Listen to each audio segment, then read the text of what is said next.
আজ ঢাকার জন্য ছিল এক অনাকাঙ্ক্ষিত ও বেদনাদায়ক দিন। উত্তরার মাইলস্টোন স্কুল অ্যান্ড কলেজে বিমান বিধ্বস্তের পরের ক্ষোভ আর সচিবালয় গুলিস্তান এলাকা জুড়ে শিক্ষার্থীদের প্রতিবাদে উত্তাল হয়ে উঠেছে পুরো শহর।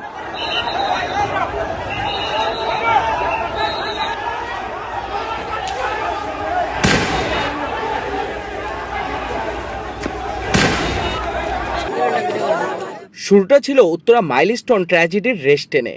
সকাল থেকেই স্কুল কলেজ চত্বরে ছাত্রছাত্রী ও অভিভাবকদের কান্না আর শোক।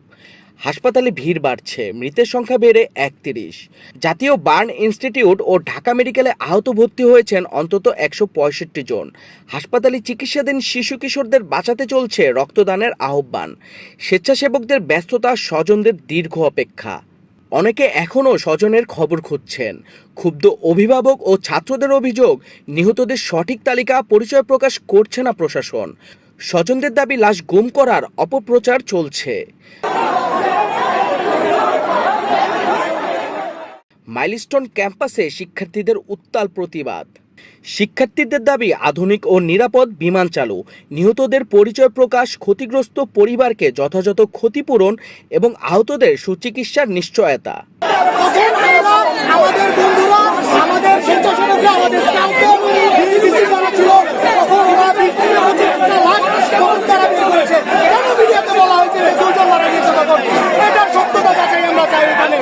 আজ সকালে ক্যাম্পাসে আসেন অন্তর্বর্তী সরকারের আইন উপদেষ্টা আসিফ নজরুল ও শিক্ষা উপদেষ্টা সিয়ার আবরার, সঙ্গে প্রেস সেক্রেটারি শফিকুল আলম।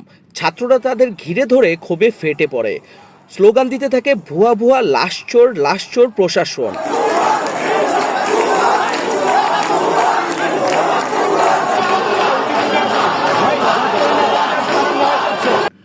পরে উপদেষ্টারা মাইলস্টোন ভবনের কনফারেন্স রুমে আশ্রয় নেন। বাইরে শিক্ষার্থীদের বিক্ষোভ চলতে থাকে। বিকেলে ক্যাম্পাসে অতিরিক্ত পুলিশ, এপিবিএন, র্যাব ও পিওএম মোতায়েন করা হয় পরিস্থিতি নিয়ন্ত্রণের জন্য।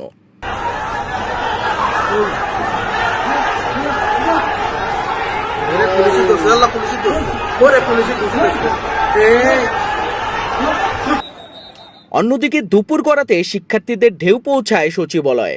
দুপুর ২টার পর হাজার হাজার শিক্ষার্থী সচিবালয় গেটে জড়ো হয়, গেট ভেঙে ঢোকার চেষ্টা করে।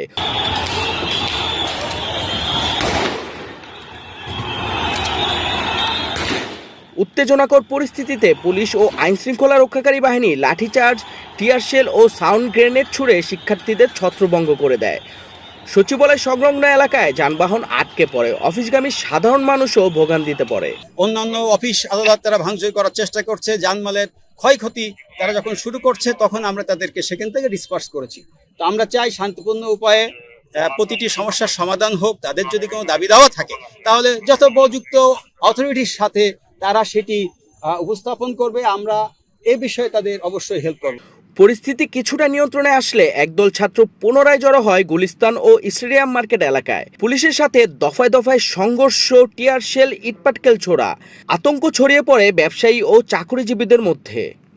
ঢাকা মেডিকেল সূত্রে জানা যায়, পুলিশের অ্যাকশনে আজকের দিনে ৩০ জনেরও বেশি ছাত্র আহত হয়েছে।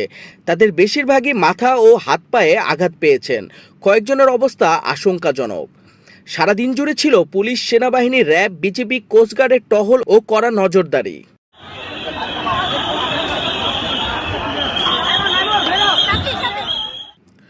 সচিবালয়ের আশেপাশে ও গুলিস্তান জুড়ে নিরাপত্তা চৌকি, গেট বন্ধ, সাধারণ মানুষের চলাচলে সীমাবদ্ধতা।